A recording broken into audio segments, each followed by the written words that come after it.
So I'm looking forward to tomorrow, which is our last day.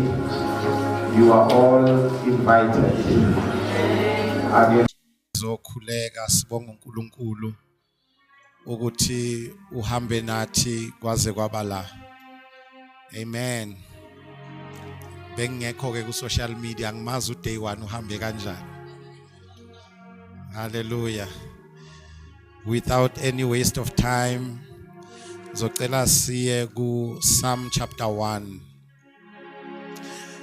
Sizomfunda wonke uPsalm chapter 1.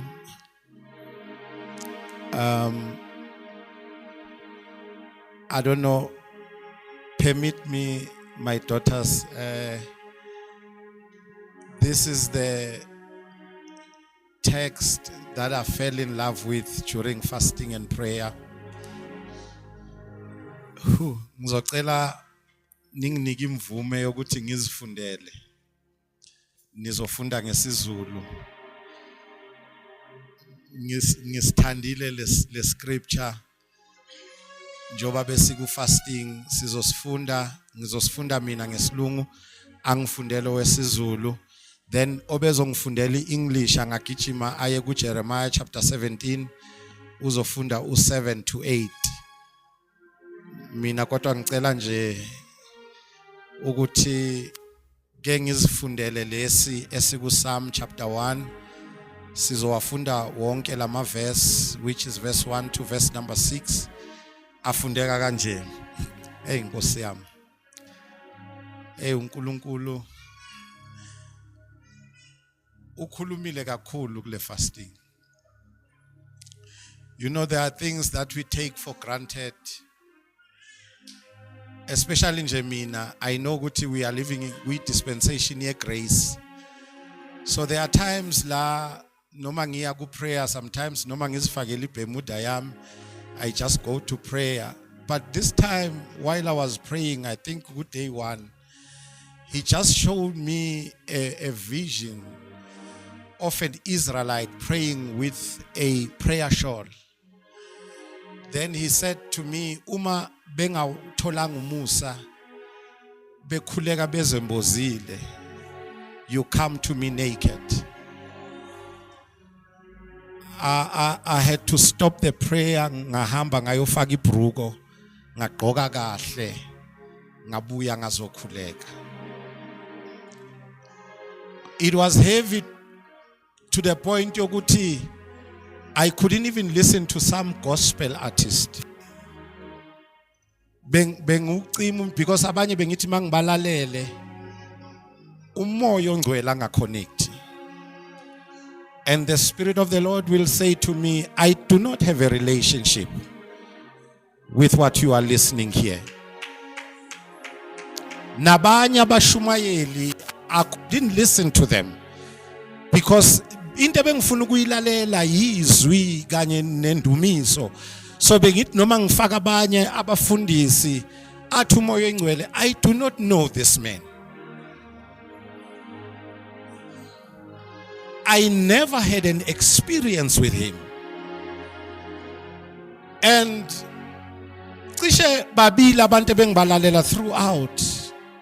Ebengithi mangibalalela ngimuzwa umoya ethi amen.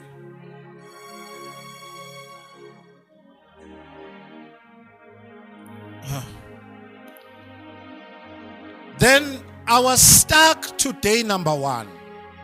Day number 2. Njoba sikhuleka mina ngisamile ku day number 2. I will tell you how. But let me read this text.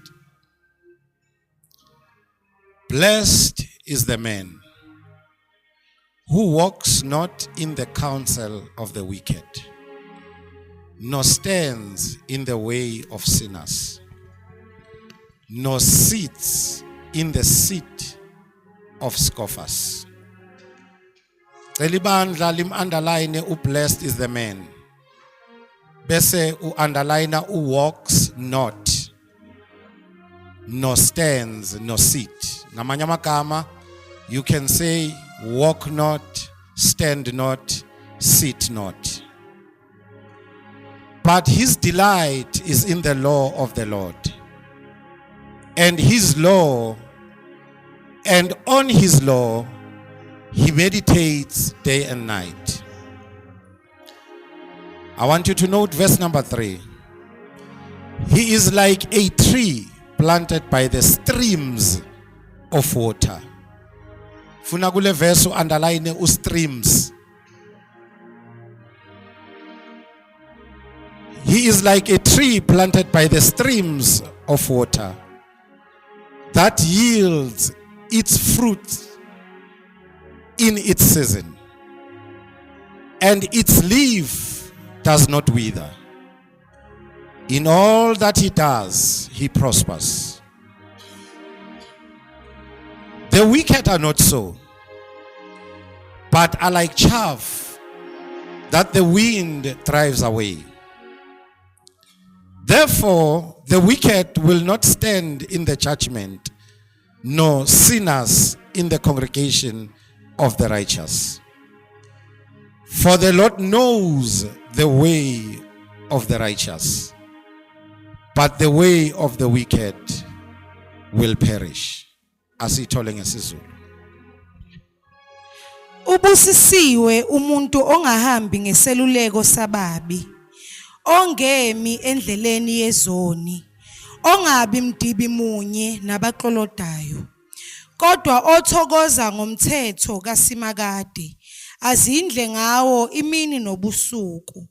Ufana nesihlahla esitshalwe ngasemifuleni yamanzi, esithela isithelo saso ngesikhathi esifaneleyo, esemaqabunga aso angabuni, uyaphumelela kukho konke akwenzayo.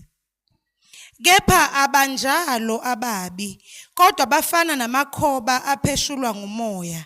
Ngakho-ke ababi abanakuma ngosuku lokwehlulelwa, nezoni ebandleni labalungileyo. Ngokuba uSimakade uyayazi indlela yabalungileyo, kepha indlela yababi iyakubhujiswa. Izwi lenkosi bandla lithi amen. Ngifundele ke ndodakazi ukuze next time ngingayisoli ufunde isilungu, Jeremiah chapter 17 verse number 7 and 8.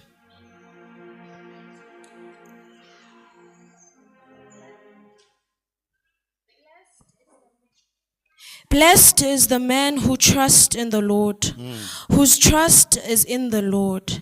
He is like a tree planted by water that sends out its roots by the stream, and does not fear when heat comes, for its leaves remain green, and is not anxious in the year of drought, for it does not cease to bear fruit.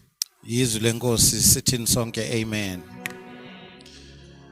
Angazi ngicela Mngomezulu nami ungizame sambe kanye kanye, ungizame nje ungabi namahloni ngama strings wakho, because ngisastakile ku day number 2, but I'm here to share a message ngaphansi kwesihloko esithi appropriating God's abundant resources.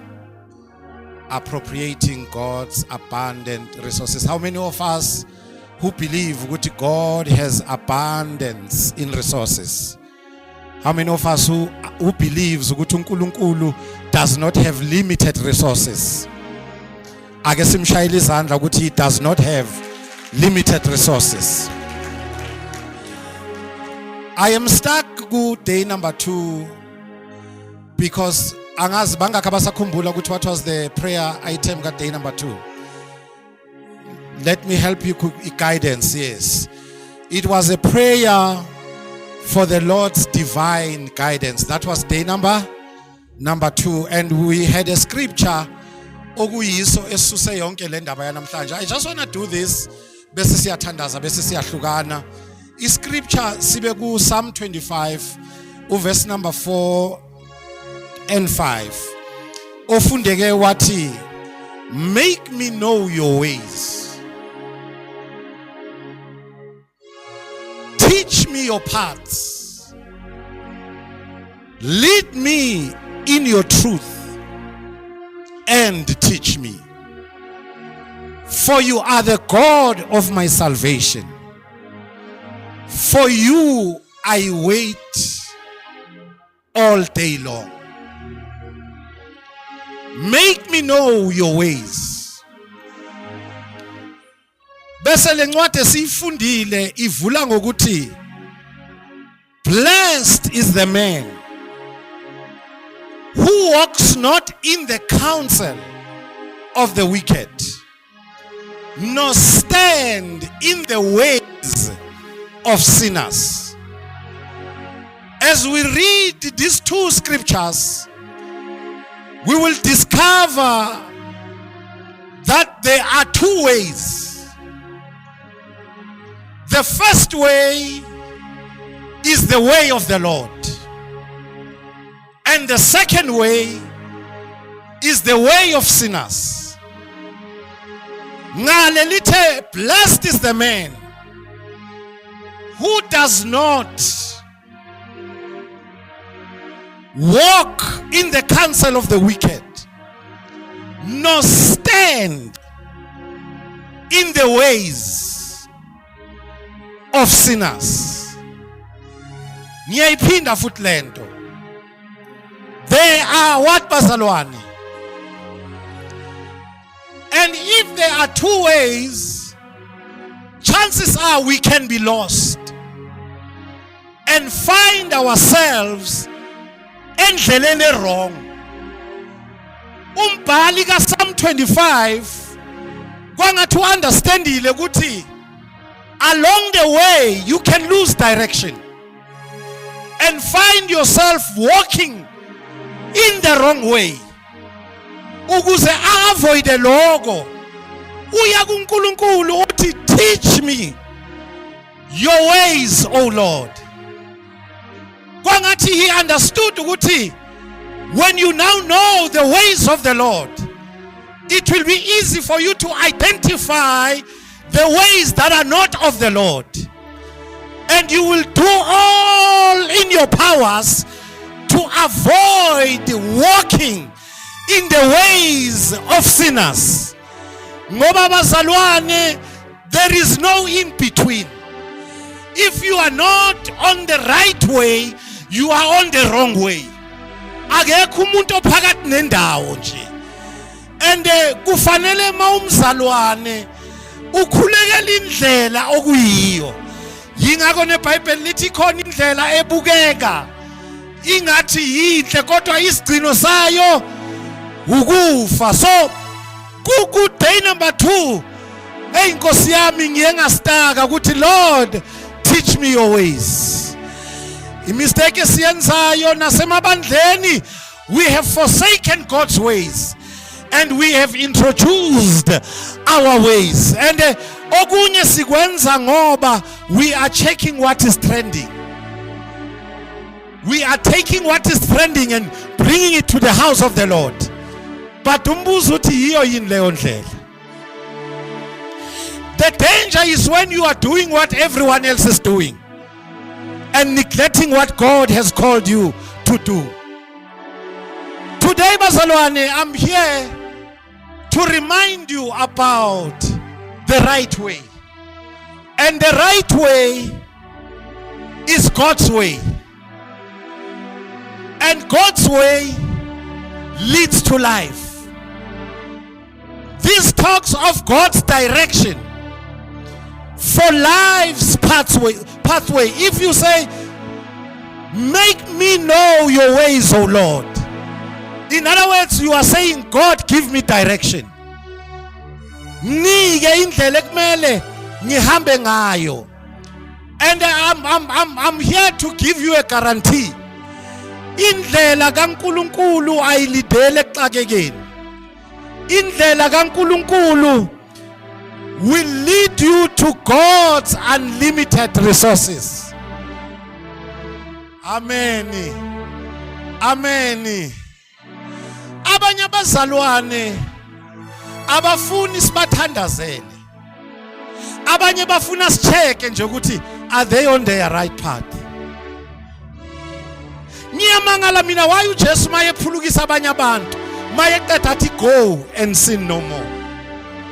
In other words, indlela embi can also attract diseases. Kwesinye isikhathi masigula hayi ngoba siloyiwe kodwa indlela esihamba kuyo inezifo. Ngiyalazi ke leli lika Go and Sin No More akusivangeli elishunyayelwayo kulamalanga.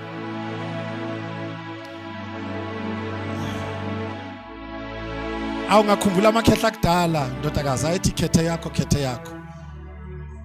ngoba indlela zimbili. Mayiqhubeka ingoma bathi enye iya ekufeni enye iya ekuphileni. Awumbheke umakhelwane and say khethe yakho now.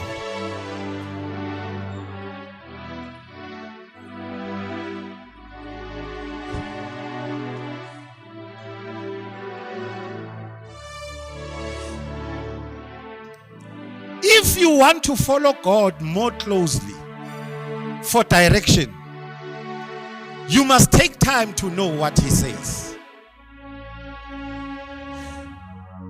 Awukwazi ukumlandela eduze uyi-avoida into ayishoyo. Ngikwenzele nje i-example eyodwa ukuthi akusi umthetho. I know vele siku grace. Umoya ingcwele ungirebuke ngikuprayer. Coming to God ngifaka ama shots. Wathi uNkulunkulu, why do you come to me naked?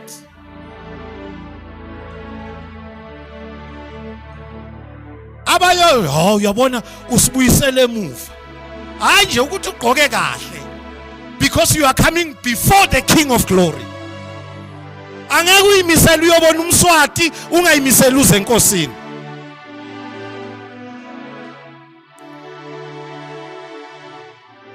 Then again,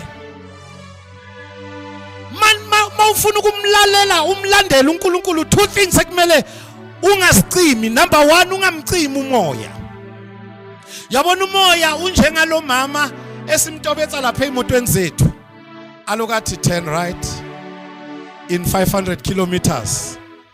Take your exit in 2 kilometers. Yabona aloka yamona lo mama omlungu. Umoya ingcwele ufana naloyo mama. And abanye abantu bazithola besenkingeni ngoba abamuzwa noma eseriruta. Noma eriruta they still continue ngoba indlela ehamba bonke abantu. Ngiye mina ngezohlabelela kahle athi uyalalelwa. Wathulalelwa noma isimo. Mayeqeda athi kwesinye isikhathi ukulalela kuyokubiza impilo yakho. Kodwa bekufanele wena noma abanye beyale umbuzo ukuthi is this the right path now? Ngiyamthanda mina ngoba uyafana nalo mama. Noma even if you can miss your direction, uzokutshela athi in 2 kilometers make a U-turn. Khona abantu ekufanele sibamemele kuma U-turn la because kade bayidlula indlela ekufanele bahambe ngayo. In fact, they have forsaken to follow him. They are following people. Angiyazi nalento ya ku social media ka follow ukuthi buya. Uyabona nje ukuthi social media yinto nje occupywa imimoya. That's why you are taught to follow people. I follow so and so. Nomunya chazeka, I've got so many followers. Question is, they follow you basapi. Belandela kangaka ubasapi. And labantu abafollowayo, they present life engasiyo. They give you what they are not. And I've realized good there is power ku social media. Abanye abantu ba behave ngoba bafunde ku social media. Khona izinto bongeke uzenze until uyibona ku social media and you think they're right. Yeah. Yebo. My question is, nalapho ku social media ulandela bani? Ngizwe uPaul athi follow me as I follow Christ. Nami ngizoncenga bazalwane, the day ningasamboni uKristu yekani ukulandela. Msana ukuphika nokuthi hey kade sahamba nalendoda. ningasayiboni indoda noma seyidukile. Nibambe nje ukuthi hey kade sahamba. Yesayiqala nini ithokoza? Sayiqala nini sekahamba phi manje? Bekufuneka abazalwane bahambe bake bacheke. Bake bambuza umoya ongcwele ukuthi are we still on the right path na? Mangabe kunokuduka bake bayibiza indoda ebiziwe baba sisihamba ngayo yini?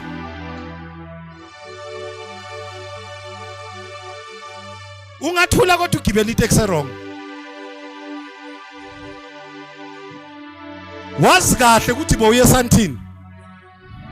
Na ibhodi seyithi malelane kodwa usahleli wena. Yinto eyenzeke ebandleni namhlanje angazi noma niyangizwa. Yinto eyenzeka kubazalwane. Emabandleni abantu bagijima ngokuthi leader linegama na.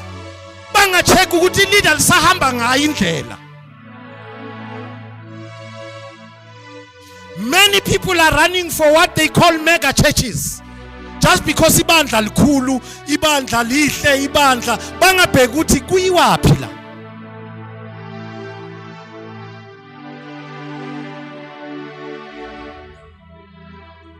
Follow me as I follow Christ.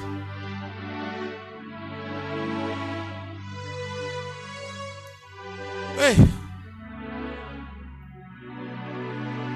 Uyabona le engiyifunde namhlanje must always remind you, it must serve as a reminder that there are God's ways and there are man's ways.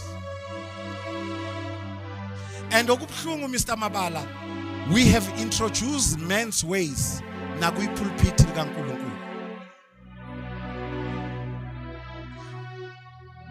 We are able to manipulate people uma sifuna umnikelo. Sikhulume nezinto ezingekho embhalweni. Mina ngifuna nibe ibandla elizocaca makufundraiser, licace makunikela. I have seen churches but designer indwangu ama-armbands and call them holy items. But kulawo ma holy items you must buy. Abanjela ukuthi hayi siya fundraiser.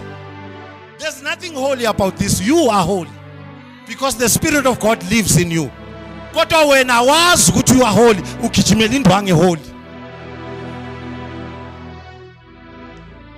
I said kubaba umthombeni ngicela ukuthi next time it's either abantu abasha bayalishintsha legama elithi night of worship.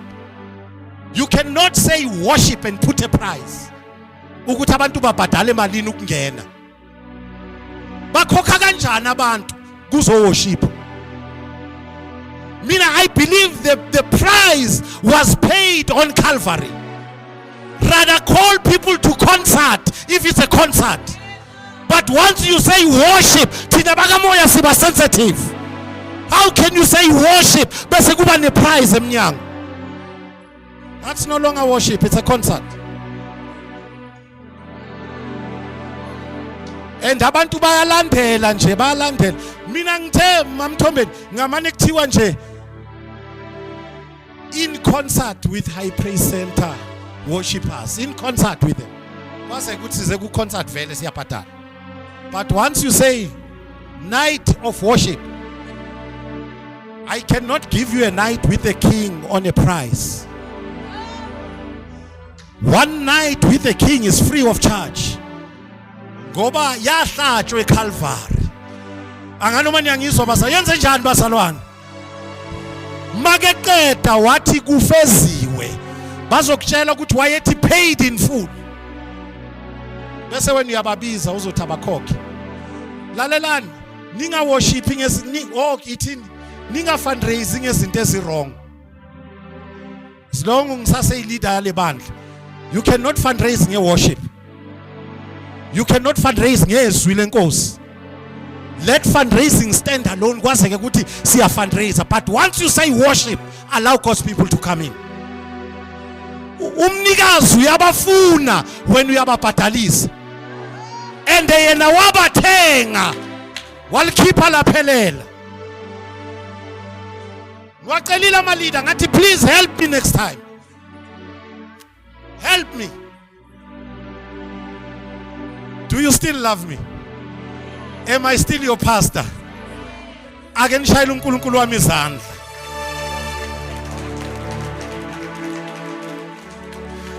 Izophela nalento ukuthi njalo abantu makufanele beze enkonzweni kumele kube nama registration esingawa understand. Kumele kubhadalwe bazalwane. It's good sibe nendlela ukuthi asi raise imali senze show ukuthi siphekela abantu badla. We sikwenzile thina lokho. We had a conference yabo mama. There was no registration eminyango. It was a women's conference. Bekugcwele lapha ePola Park. Abazalwane banikela ukuthi abantu badle abantu bangene mahhala. And many pastors came to me ukuthi azange ngitshele. But how did you do it ukuthi ubiza abantu ungababhadalisi? And my bishop said to them, uyabona lento umfundisi ayenzile, next time mayibabiza bayoza ngobuningi. And vele na next time noma sibabiza sibhadalisi. Kena ngibohle baka sisalite. Lo mkhosi ongaka uhlatshelwe wena. Do you know khona abantu abahlele ekhaya abangezi ngoba banamali? And uthola ukuthi ngalelo langa kunezwi elibekelwe bona. Asingayenza imali yethu ibe i-stumbling block ukuthi futhi konakele la ku charismatic. La ku charismatic konakele aphe uNkulunkulu avusa ibandla lamampela. La ku charismatic yonke into imali. And abanye benaniboni ngisho nento uNkulunkulu anike yona for free anibhadalela yona, you pay for it. Yingaka abafundisi wenu bazongitshela ukuthi plant a seed for your healing. What? Uyo wathi by his stripes.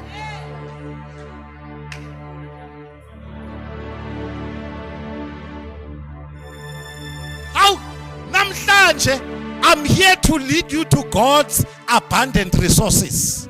Ngizokulidela lapho, and lapho you just follow the way, you don't pay because the price has been paid. Khona abantu abazothola iabundance namhlanje. Abona people who will follow me today. Khona abantu abazoyireceive namhlanje into yamampela abangeke bayikhokhele. And let me tell you something, lezi ezinye izinto zabantu ziyakhosta. Abanye abantu ngabathola be rich, they pay the price. Abanye ba rich abantwana basaphili. Asengishilo ngibizela amaphoyisa. Abanye ba rich abazala basaphili. Amanye amabandla rich kuneyingane ezifile. Kodwa kaNkulunkulu ayikhokhisi. Eyamadimoni you will pay. And sometimes you will pay with your life. That is why abanye bayatshela ukuthi siyakunika kodwa udluli ku age 40. Bayithathe nabefika ku age 40 umuntu ahambe emhlabeni.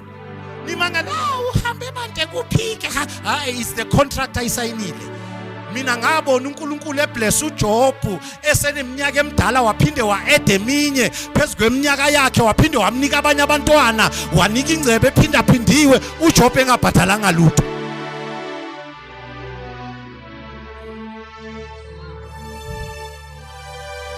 Ezikasathane ziyabhadalisa. Awuthi my neighbor, come to God's abundant resources. Mtshele ithi there are God's abundant resources. Uthe obemela asithwali lapho ngoba sathwalelwa.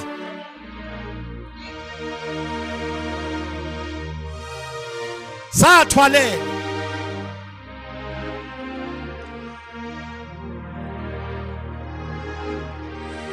Psalm 91 or Psalm number 1 lo engimfundile, Psalm chapter 1. Ungibusisile because this psalm is the wisdom psalm. And it functions as an introduction to the entire books of Psalms. I've realized uma ngifunda ngilokhu ngifunda phakathi kweviki ukuthi understanding Psalm 1 is almost equivalent to understanding the entire Bible. Kahle kahle kwangathi abantu mabeze enkosini singabaqala ngoPsalm 1 before sibanike ezinye izinto, because ma understand uPsalm 1 kwangathi ukunika itheme yonke yeBhayibheli. Why ngisho njalo? ukuthi usomeone itheme yakhe naye inkulu like the theme of the entire Bible. Because one, it tells you about people. Angeke ulifunda iBhayibheli ungabatholi abantu. Mawufunda iBhayibheli uzothola bazalwane. Yebo. 2, it tells you about paths, indlela. Angeke ulifunda iBhayibheli ingakutsheli ngendlela. Ni understand, church? And again, okugcina, someone will tell you about the ultimate destination. Yabona iBhayibheli, it's about people, their path, and their ending. Yilento ephethe Psalm 91. Kahle kahle mawufuna ukuzazi ukuthi uyophetha kanjani, funda Psalm 91. Because one uzokubonisa ukuthi usendleleni kaNkuluNkulu noma usendleleni yababi. Mawusendleleni kaNkuluNkulu izokutshela ukuthi isigcino sakho siyini. Number 1, mawufunda uverse 1 to 3. It is the picture of the godly. Yisithombe sabantu abanjani bazalwane? Abangcwele, abagodly. Because 1 to 3 uthi blessed is the man who walks not in the counsel of the wicked, nor stands in the way of the sinners, nor sits in the seat of the scoffers, but his delight is in the law of the Lord.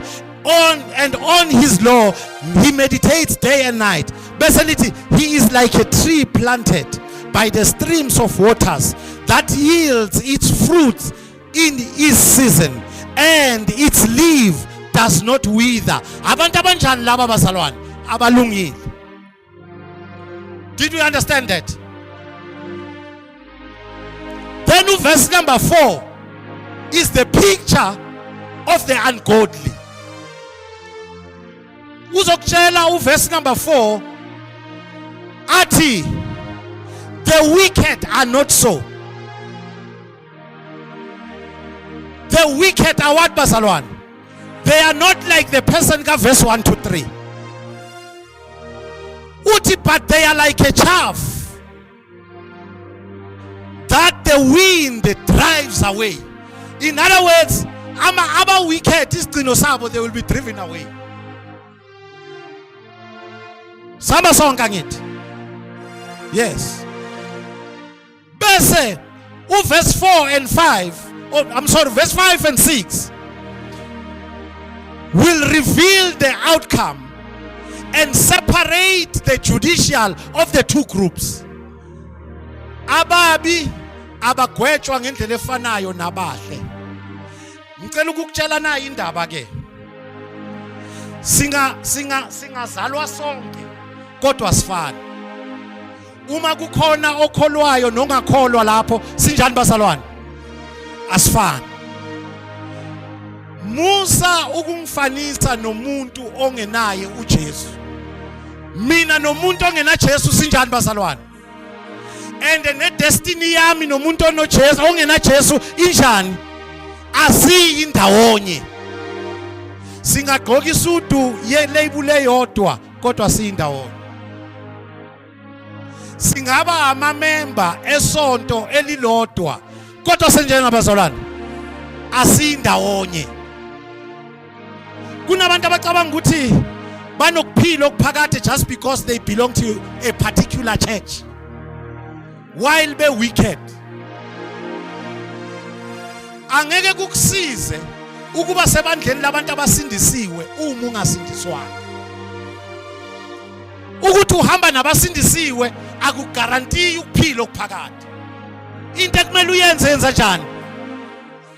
Awutshela umakhelwane ithi makhi sindiswa. And ukusindiswa kwangempela.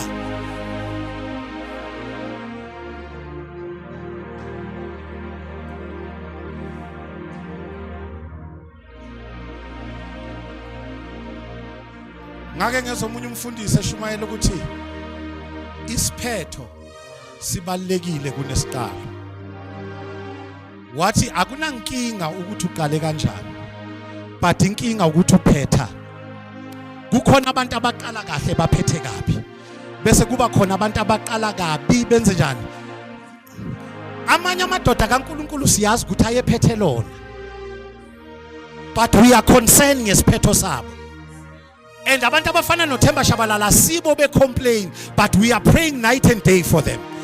Because bazalwane, when I was praying for this country, uNkulunkulu told me ukuthi uzokhela umlilo kamoya ingcwele. Wathi South Africa ngeke ilungiswe ezepolitiki kodwa iSouth Africa iyolungiswa ibandla. Uzokhela umlilo kamoya ingcwele. Wathi he is getting ready to raise the church that will stand on the gap and pray against any evil, and yonke into esoyithandazela will not stand. But ngine concern yamadoda kaNkulunkulu angasekhendleleni. And one of the things gogo enza amadoda kaNkulunkulu aphume endleleni yimali. They wanted riches more than souls. Ababanga nandaba ukuthi how many souls do they win for Christ? Babe nendaba ukuthi amabandla abo ane account engakanani. Ngengezomunye ukuthi baze ba compete nokuthi ubani oletha abantu abadumile endaweni. Question is kuzosenzelana. Noma si invite ipika, we are not looking for people who are anointed, but we are looking for people who are pulling the crowds. Siza sisho ukuthi hayi usibanibani, yabona masibiza usibanibani kuzogcwala. Kusizana ukugcwala mabeceda abantu baye esihogweni. Indoda yake yangiphatha mina yathi angifuni ukhola uhidehide lesihogweni. I rather have 10 people but who are saved.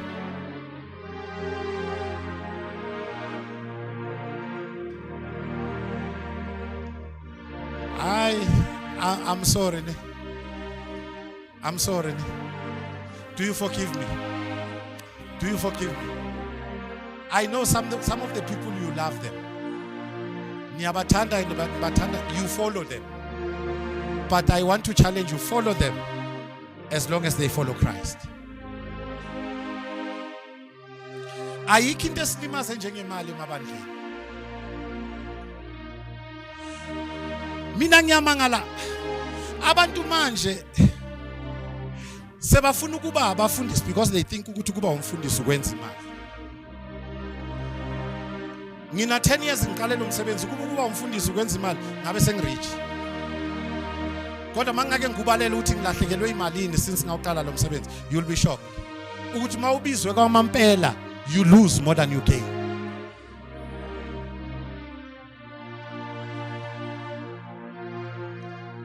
Oh, amen. No, that's why ngenza kanje. I'm leading somebody to God's abundant resources. Yabona once wafika lapho khona into ezokwenzeka. Just leading you to God's abundant resources. He will be like a tree that is planted. Before ngenza okuningi ake sivumelane thina nababi asifani. No, abanye anivumi ngoba ama boyfriend ena ngithi. Yingako nisindisiwe nijola nabantu abangasindiswanga. But I'm here to tell you ukuthi lo muntu ojola naye wena naye anifani. Yingako uPaul athi ningaboshelwa jokwe linye. Hayi isho nami thasifani. Yabona usho lo phansi omunye ngimbonile. Awusho nje ithi asifani. Thina nababi asifani. Ukuthi banemali edlula thina bazalwane, thina sinamali okusalayo, thina nabo asifani. Ukuthi ba drive imoto eyiphakeme, sihamba ngamatoroki thina nabo. In fact bangaba ngcono ngokweyimali but sisendaweni engcono. Because sibizwa ngokuthi we are godly.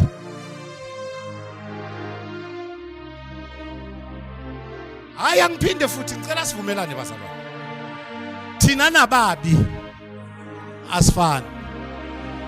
Yabona mina ngifuna ubheka umuntu ongasindiswanga umbheke nje. Umbheke ungabi nandaba ukuthi ufaka iJojo amani umbheke nje. Bese uthi mina naye. futhi ungamangala mawungathi wenza research yale ngcebo yakhe ngamangala kodwa mina ngizokutshela ukuthi you are better phinda futhi thina nababi yingako iBhayibheli lithi ubusisiwe umuntu ongahambi awulifunde ngesizulu mama awulifunde ngesizulu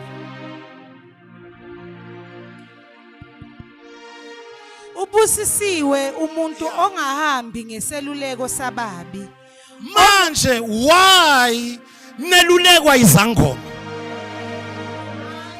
why niyolanda izeluleko zezinyanga uma iBhayibheli lithi ubusisiwe umuntu waphela uamen ethokoza bashona phansi baphelelwa umoya abazalwane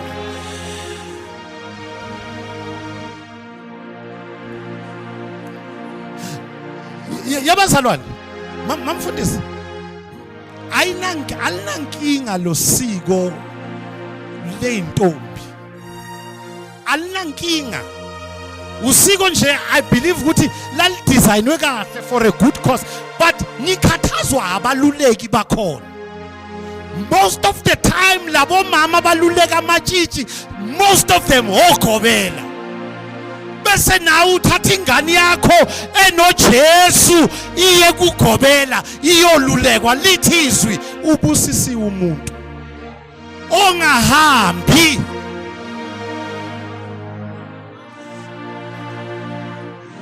ngifuna ula-underline alithi ngezeluleko ezimbi in other words sona singaba sihle inkinga yisosi sivelaphi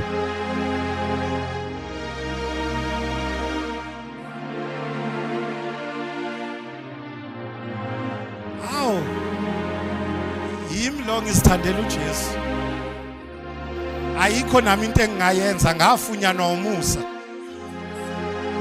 don't shoot the messenger shoot the one who sent me ngizokutshela mina yabona nje ngikhathazwa na abomakoti bethu abayang abaya komama abangasindiswanga bothatha izeluleko ngenxa yokuthi omama abasindisiwe basukile ku position yabo kodwa yizwe elithe ubusisiwe umuntu ongahambi. Somebody say walk not, stand not, sit not. Funa le uyisho izingene. Say walk not, stand not, sit not. Hayi besiplomile nje.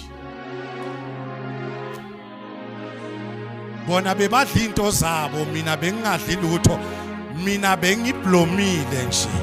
Kodwa lithe walk not, stand not, sit not. Bakamanye bathu zenza ngcono man. Yizwi. Hayi mfundisi yazi mina ngiyakwazi ukuhlala nabo. Bayiphethela into zabo mina ngiyahlala nje nabo ngidla incoko. Walk not, stand not, sit not.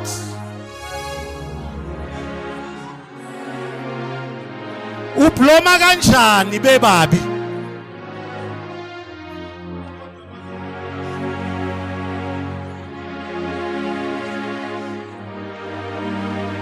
Yingoba ngifunda iBhayibheli mantuli lathi ababili abayihamba indlela bengavumelananga.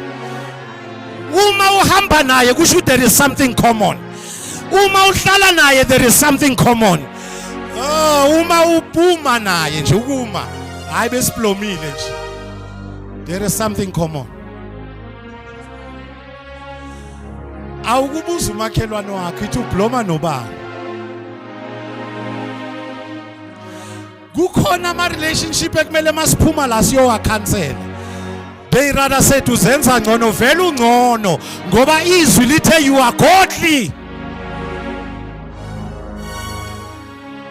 uNkulunkulu wayelwa lento noIsrael athi separate from them. Inkinga yethu, we don't want to separate. And abanye bethu kunezinto esiyicompromiseayo because we want to fit in. Yeah, angithi khona abantu abangeke bahambe nawe unless you do certain things. So noma usindisiwe, you will do a little bit. A little bit of that and a little bit of this and a little bit of that will lead you to death.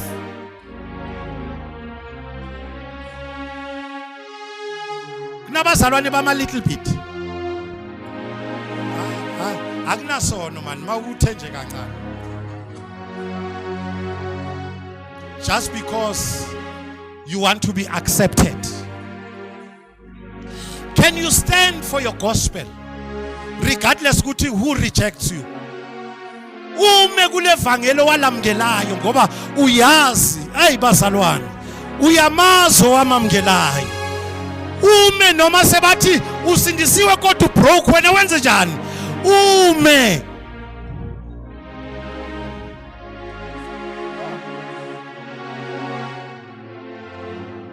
Hayi ubani ozokubona.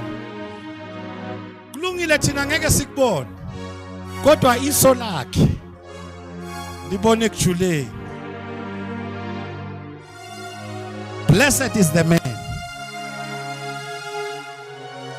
Mawufuna, okay, angeke umlandele uNkulunkulu uhamba nawo wonke umuntu. Angiphinde futhi, angeke umlandele uNkulunkulu uhamba nawo wonke umuntu.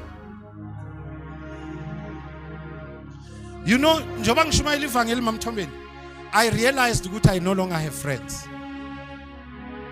And mangithi ngiyabheka abangani bami, mamfundisi nabontana, maye ngikwatele ngibhodi. I don't want to lie to you. Ngihlala ngedwa ngiyibuze ngingafonela bani. Ngizogcina ngifonela umthombeni angane ukuthi habe ngikuhlola nje. Isizathu ukuthi indoda ayinama friends. Angeke ungithole mina kuthiwa ngiphume namajita. Mangiphumile umndeni. Ngoba ngarealize ukuthi le vangeli engilishumayelayo lenza abantu babe uncomfortable. So rather ngibambisise lokho enginako.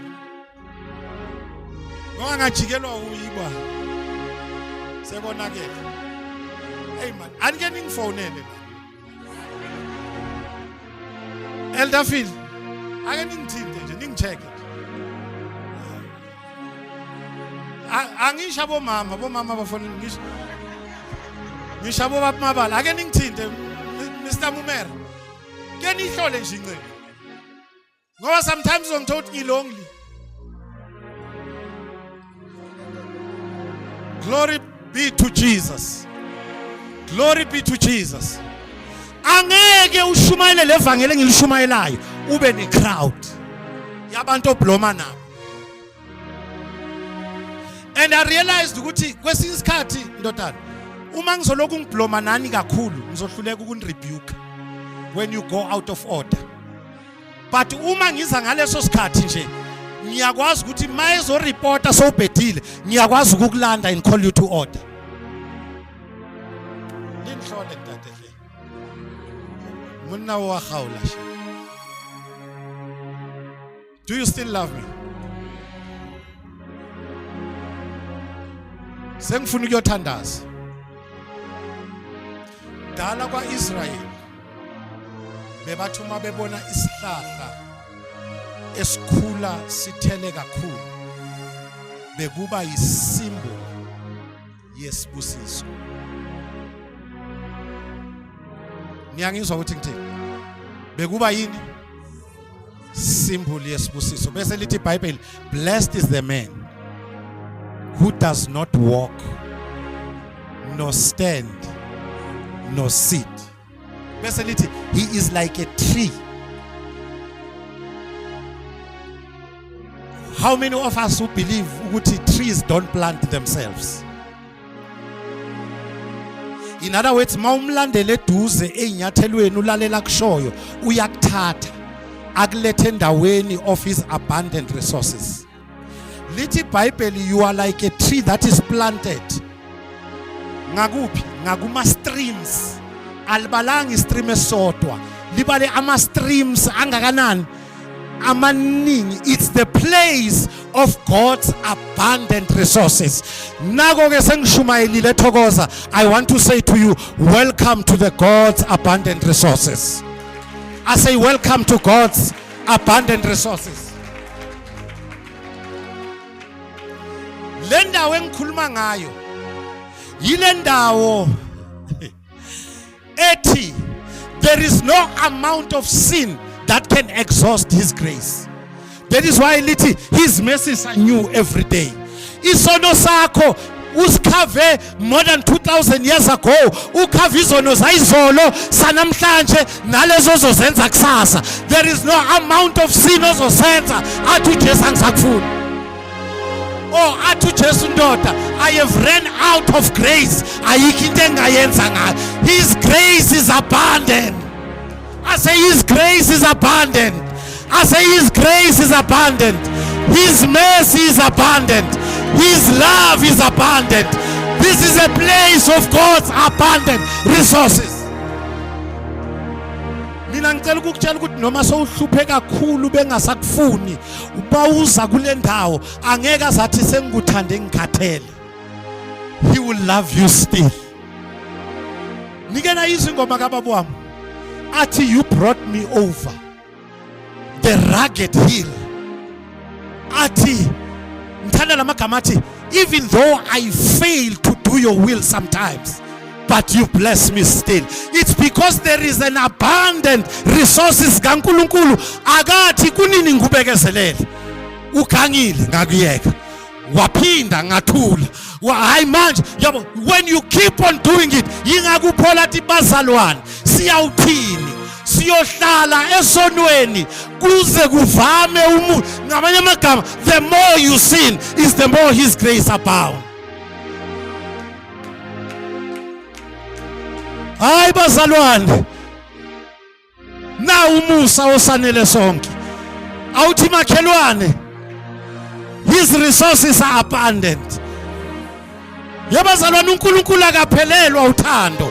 Ohlabelela yathi uthando lukaBaba lunjengolwandle bo, athi lubanzi lunjani, luthi wake walibona uthulandle ludlula uthando lweboyfriend yakho. He will love you even when you mess up. He will love you when you fall. He will love you when you rise. I'm here to tell you, he loves you. He loves you. He loves you.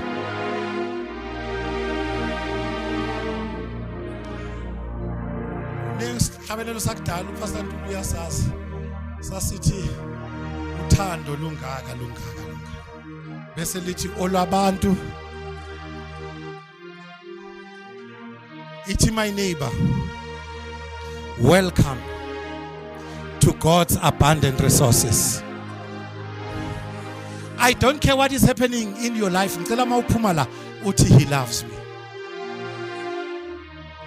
Ngicela mawuhamba endleleni izinto zingahlangani uhlabelele lengoma ethi lo muso ngaka wanele bonke. Angisize siprofeti umakhelwane ithi makhi lo musa na ukwanele. Ithi lo musa ukwanele. I want to invite you to God's abundant resources. Ngikhuluma mina ngendawo noma ngababantu abalaphayo bezwe sebehlulekile. There is no disease that can exhaust his healing power. Hlabelela kahle uthi healing power comes from the blood. That is the resources of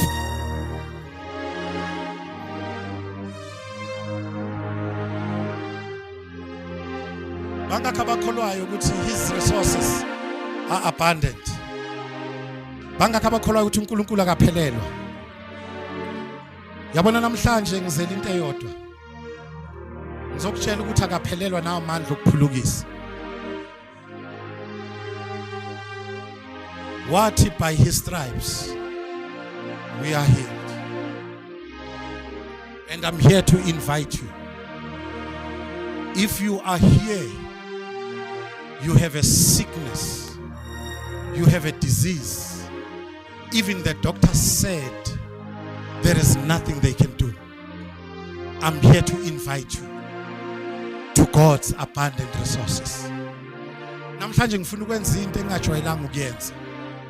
I'm going to lay hands to people.